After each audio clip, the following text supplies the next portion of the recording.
saudara. Kami hanya jembatan untuk kalian liwati, untuk kalian mengambil alih memimpin bangsa dan negara ini. Rakyat kita, anak-anak kita harus punya pekerjaan yang terhormat dengan penghasilan yang layak, dan kita tidak mau lagi menjadi bangsa yang menerima upah murah. Kita ingin rakyat kita terhormat, sejahtera, dan kita harus berani menghilangkan kemiskinan dari bumi Indonesia.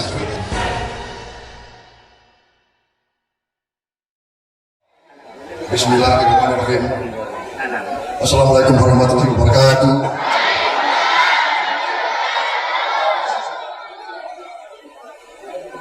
Marilah kita tidak henti-hentinya memanjatkan puji syukur kehadirat Allah Subhanahu wa taala yang menguasai sekalian alam. Hanya kepadanya lah kita berdoa dan hanya kepadanya lah kita meminta pertolongan. Kita bersyukur kita masih diberi kesehatan, masih diberi nafas, dapat bertatap muka di tempat yang mulia ini, di Pondok Pesantren Zainul Hasan Genggol, dalam keadaan tidak kekurangan sesuatu apapun. Salawat dan salam kita haturkan kehadirat junjungan kita baginda Nabi besar Muhammad Rasulullah SAW yang telah memberi kepada kita agama dan peradaban. Suatu kehormatan besar saya dianggap sahabat para santri. Terima kasih. Memang benar yang saya dari dulu sangat dekat dengan para kiai, para ulama, dan ini adalah wajar dan masuk akal karena dulu saya seorang prajurit, seorang tentara. Dari hari pertama kita masuk tentara, kita diwajibkan tanda tangan. Istilahnya oleh pimpinan kita waktu itu, kamu tanda tangan artinya kamu teken siap mati. Bayangkan, umur 18 tahun suruh teken siap mati. Siap mati untuk apa? Siap mati untuk membela rakyat yang kita cintai. Siap mati untuk apa? Siap mati untuk membela negara dan bangsa yang kita cintai. Siap mati untuk apa? Siap mati untuk menjaga segala kekayaan milik rakyat Indonesia. Itu sumpah kita. Karena itu namanya manusia, kalau sudah disuruh siap menghadapi maut, yang pertama dicari adalah kiai. Benar ya? Saya kira ini sama ya, Jenderal Agus semua tanya itu tentara-tentara kalau mau dikirim ke daerah operasi, sudah mau menghadapi musuh, pasti minta izin ke komandan. Semua tentara yang saya kenal pasti minta izin ke komandan. Komandan, saya minta izin. Berapa hari? 3 hari lah, 4 hari. Kenapa? Saya mau menghadap kiai saya.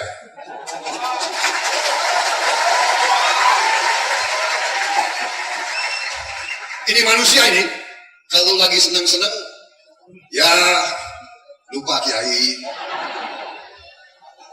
Kadang-kadang agak males bangun pagi, sholat subuh. Tapi kalau sudah menghadapi, sudah harus dikirim ke daerah yang bahaya, yang pertama dicari adalah kiai-kiai. Minta doa, kadang-kadang dimandiin, dan ya itulah kepribadian kita. Karena itulah kita sulit kalau dikatakan tentara Indonesia, TNI atau Polri juga jauh dari kiai. Saya kira itu tidak masuk akal dan Indonesia tidak akan tenang dan tidak akan aman selama tentara, polisi dekat dengan ulama, dekat dengan pesantren, dekat dengan para kiai. Indonesia insya Allah akan kuat dan aman. Saudara-saudara sekalian, kemerdekaan kita proklamasikan di Jakarta 17 Agustus 45. Tetapi ujian kemerdekaan adalah di Jawa Timur 10 November. Oktober sampai November, awal Desember 1945 berada di Jawa Timur, di Surabaya, yang dikenal sebagai Pertempuran Surabaya, di mana tidak hanya rakyat Surabaya bisa dikatakan, mungkin seluruh rakyat Jawa Timur dipimpin oleh para ulama, dipimpin oleh para kiai, digerakkan oleh santri-santri menghadapi Inggris dan mengusir Inggris dari bumi persada yang kita cintai. Karena itu sepantasnya kita ingat sekarang saudara-saudara kita di Palestina, di Gaza, yang tiap hari dibom, diserbu, dihujani dengan meriam. Puluhan ribu sudah gugur, orang-orang yang tidak berdosa. Marilah kita sejenak ingat mereka. Marilah kita berdoa dalam hati kita, semoga mereka diberi kebaikan oleh Yang Maha Kuasa. Dan marilah kita ingat, marilah kita jadikan peristiwa-peristiwa itu sebagai peringatan bagi kita. Indonesia harus kuat. Indonesia harus bersatu. Indonesia tidak boleh diadu domba lagi. Indonesia harus rukun. Indonesia harus waspada. Indonesia harus sigap. Indonesia harus memilih yang terbaik untuk bangsa dan negara, saudara-saudara. Saudara-saudara sekalian, negara kita sungguh-sungguh menerima karunia dan kekayaan yang luar biasa dari Allah Subhanahu wa taala. Sekarang masalahnya adalah apakah kita sebagai bangsa, apakah kita bisa mendapat pemimpin-pemimpin yang bisa menjaga dan mengelola kekayaan-kekayaan tersebut untuk dinikmati oleh seluruh rakyat Indonesia. Itu masalah. Beratus tahun bangsa-bangsa asing datang ke Nusantara ini. Beratus tahun datang Portugis, datang Spanyol, datang Prancis, datang Belanda, datang Inggris, datang Mongol, datang terus berganti-ganti. Karena apa? Karena Nusantara dari sejak dahulu kaya. Dan harus kita koreksi diri, harus kita mawas diri bahwa sering pemimpin-pemimpin kita kurang pandai menjaga bangsa, rakyat, dan kekayaan tersebut. Alhamdulillah tadi hanya orang yang tidak punya akal, hanya orang yang tidak punya hati, yang tidak bisa mengakui prestasi yang sudah dilakukan oleh Presiden Joko Widodo. Kita harus berani jujur kepada diri kita sendiri. Katakanlah yang benar itu benar dan yang salah itu salah. Presiden Jokowi telah berbuat yang terbaik untuk bangsa dan rakyat kita. Saya yang pernah dikalahkan oleh beliau 2 kali, saya pun mengakui bahwa beliau berbuat yang terbaik untuk bangsa dan rakyat Indonesia.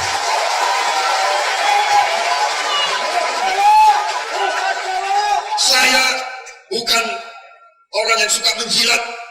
Saya bukan orang yang suka, apa istilahnya, memuji-muji tanpa alasan. Tidak, saya pernah dikalahkan beliau 2 kali. Emang enak dikalahkan? Loh, Anda sekalian ketawa, aku sedih, kok kalian ketawa? Kalah sepak bola aja nangis, apalagi kalah presiden.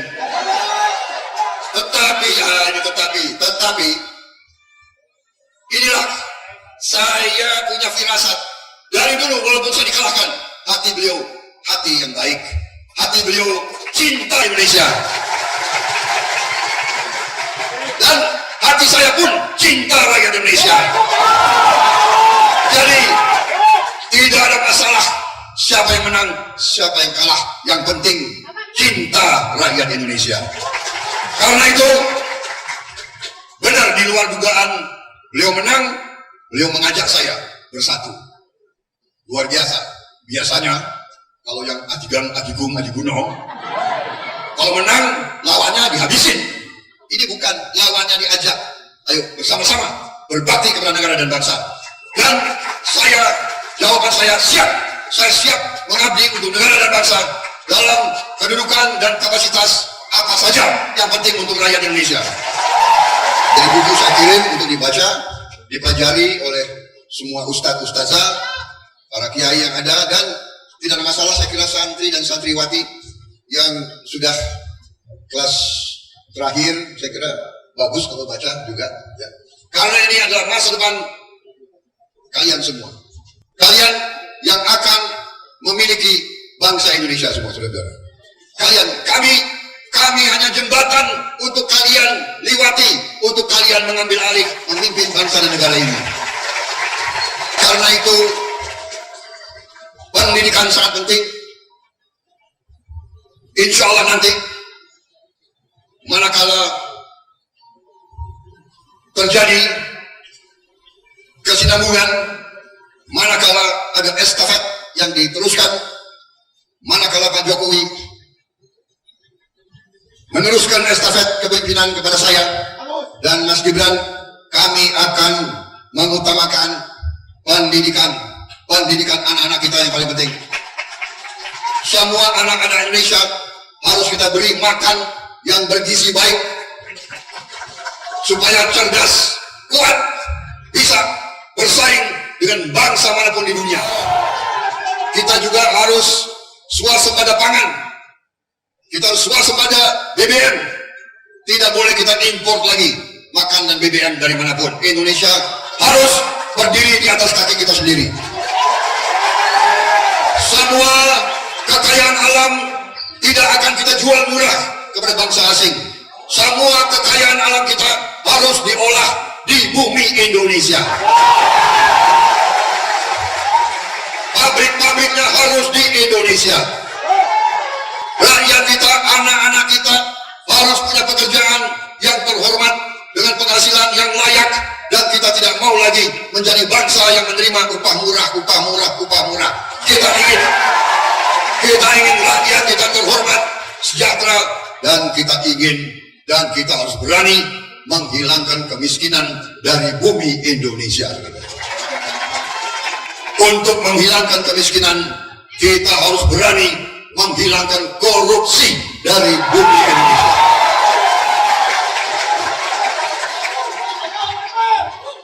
Kita negara yang cukup kaya. Saya sudah hitung dengan tim pakar yang hebat-hebat, otak yang terhebat di Indonesia. Kami sudah hitung, ternyata Indonesia memiliki kekayaan yang luar biasa. Sekarang tinggal kita menjaga, jangan sampai kekayaan itu bocor, jangan sampai maling-maling terus menggerogoti kekayaan rakyat. Korupsi harus kita hilangkan, saudara. Jangan ngomong korupsi, dirinya sendiri gak beres. Saudara-saudara sekalian, saya tinggalkan buku-buku saya untuk dipelajari. Ini juga sebentar lagi azan ya, jadi saya mempercepat. Saya sebetulnya ingin bicara lebih lama lagi, tapi saya kira yang penting inti-intinya sudah saya sampaikan. Terima kasih Genggong, saya diterima di sini.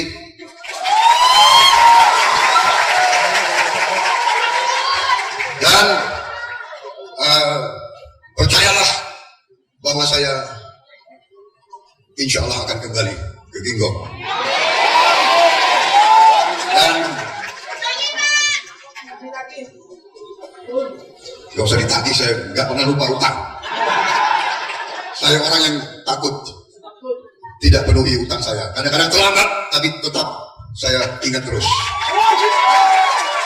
Terima kasih para kiai, para ulama. Islam yang diajarkan oleh kiai-kiai kita, terutama keluarga besar Nahdien, Islam kita adalah Islam yang moderat, Islam yang sejuk, Islam yang rahmatan lil alamin, Islam yang melindungi semua, Islam yang menjaga semua, Islam yang mengutamakan perdamaian, bukan Islam yang macam-macam. Karena itu terima kasih para kiai. Semoga kita diridhoi oleh Yang Maha Kuasa, semoga diberi kebaikan, dan marilah kita berdoa bahwa niat kita, hajat kita akan dikabulkan oleh Allah Subhanahu wa taala. Terima kasih. Wassalamualaikum warahmatullahi wabarakatuh. Terima kasih.